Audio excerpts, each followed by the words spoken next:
कांग्रेस के नेता सैम पित्रोदा ने एक बार फिर कुछ ऐसा कहा जिस पर विवाद हो गया, बवाल हो गया। दरअसल सैम पित्रोदा ने भारत की विविधता पर बात करते हुए कहा कि भारत में पूर्व के लोग चाइनीज जैसे लगते हैं, दक्षिण भारत के लोग अफ्रीकी लगते हैं और पश्चिम में लोग अरबी लगते हैं और उत्तर भारतीय लोग गोरे होते हैं। हाल ही में सैम पित्रोदा ने विरासत टैक्स को लेकर टिप्पणी की थी। पित्रोदा के उस बयान पर भी खूब विवाद हुआ था। भारत के लोगों पर सैम पित्रोदा ने यह बयान एक अखबार को दिए इंटरव्यू में दिया है। We could hold country together as diverse as India, where people on east look like Chinese, people on west look like Arab, people on north look like, maybe white, and people in south look like Africa. Doesn't matter. We are all brothers and sisters. We could hold country together as diverse as India, where people on east look like Chinese, people on west look like Arab, people on north look like, maybe white, and people in south look like Africa. Doesn't matter. We are all brothers and sisters. उधर Sam Pitroda के विवादित बयान पर प्रधानमंत्री मोदी बेहद गुस्से में दिखे। पीएम ने तेलंगाना के वारंगल में राहुल गांधी से इस मामले में जवाब मांगा है। पीएम ने कहा है, मैं बहुत गुस्से में हूं, ये अपमान देश नहीं सहेगा। आज मुझे पता चला कि अमेरिका में इस शहजादे के एक अंकल रहते हैं। ये शहजादे के अंकल वो उनको फिलोसोफर एंड गाइड है। और जैसे क्रिकेट में आजकल थर्ड एम्पायर होता है ना, कोई कंफ्यूजन हो तो थर्ड एम्पायर को पूछते हैं, और वैसे ही ये शहजादे ये थर्ड प्लेयर को कंफ्यूजन होते हैं तो सलाह लेते हैं।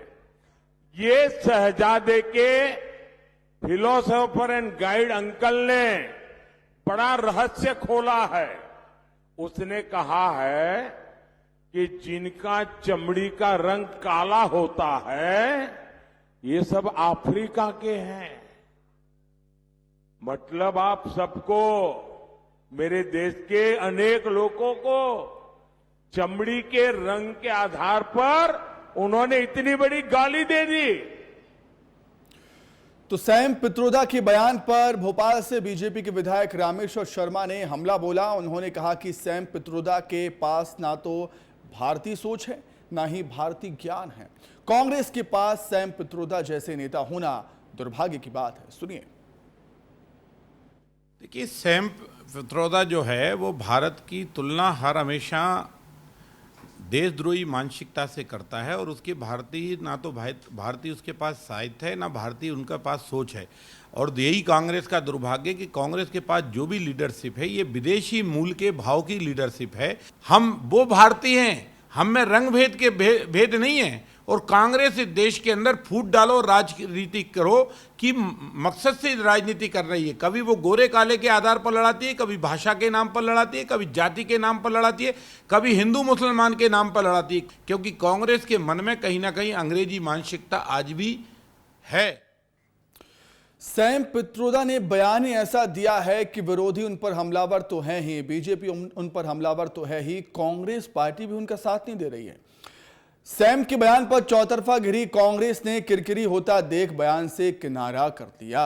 जयराम रमेश ने कहा कि सैम पित्रोदा की टिप्पणी अत्यंत गलत और अस्वीकार्य है और कांग्रेस इन उपमाओं से अपने आप को पूर्ण रूप से अलग करती है। ये जयराम रमेश का ट्वीट है, ये देखिए।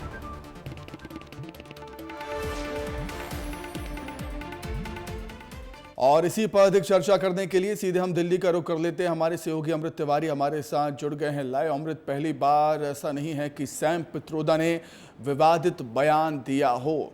ये बड़ी परेशानी है, क्या कहें, मुसीबत है, समस्या है कांग्रेस के सामने कि कांग्रेस के नेता लगातार विवादित बयान देते रहते हैं। लेकिन समय ऐसा है लोकसभा चुनाव का, कहीं ना कहीं डैमेज कर सकता है कांग्रेस पार्टी को।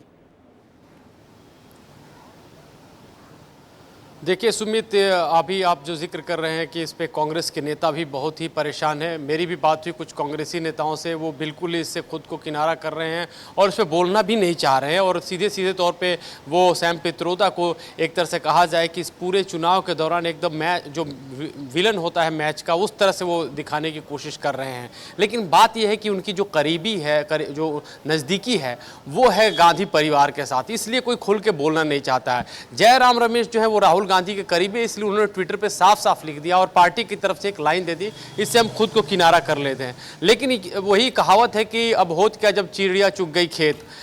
लोकसभा चुनाव के चौथे चरण का चुनाव होने वाला है और इस बीच में सैम पित्रोदा की तरफ से ऐसा बयान आता है जो न सिर्फ भारतीय होने के लिए, जबकि भारतीय लोगों के उसके रंग रूप आकार को लेकर के एक तरह से नस्लीय टिप्पणी है।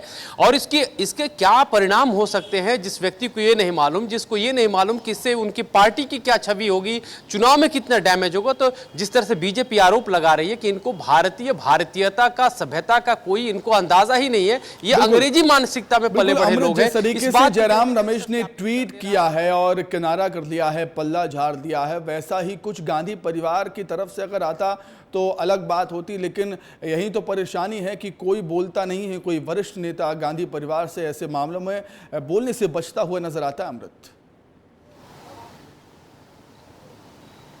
बिल्कुल, इसको लेकर के खास तौर पे जो सबसे ज़्यादा फजीहत होती है सुमित, वो होती है ज़मीनी स्तर पे जो कार्यकर्ता, जो नेता हैं वो काम कर रहे हैं उनके लिए हो जाती है। क्योंकि उन्हें पता है कि भारत की साइकी क्या है, लोगों के मन में क्या चलता है, लोग भारतीयता को किस तरह से लेते हैं, क्षेत्र को किस तरह लेते हैं। अगर आप किसी आंध्र के आदमी को मद्रासी कह देते हैं तो बहुत ही चिढ़ जाता है और एक गाली की तरह उससे लगती है बात। यहाँ तो सीधे सीधे तुलना अफ्रीका के मूल के लोगों से कर दी गई, यहाँ तो सीधे सीधे तुलना जो है आपको मंगोलियन लुक होने के चलते चीन से कर दी गई, आपको यूरोपियन से जोड़ दिया गया, आप जो है नॉर्थ इंडियन है। तो एक तरीका होता है, अगर किसी चीज को ट्रेस किया जाता है, जीनोम्स ट्रेसिंग होती है, जेनेटिक्स बतानी होती है, वो एक अलग भाषा शैली अलग तरीके से बताई जाती है। लेकिन जिस तरह से उन्होंने बोला है, डायरेक्टली कहीं ना कहीं लोगों की अस्मिता और उनके जो सभ्यता है उसके ऊपर अटैक है, एक रेशियल टिप्पणी है, गाली की तरह है।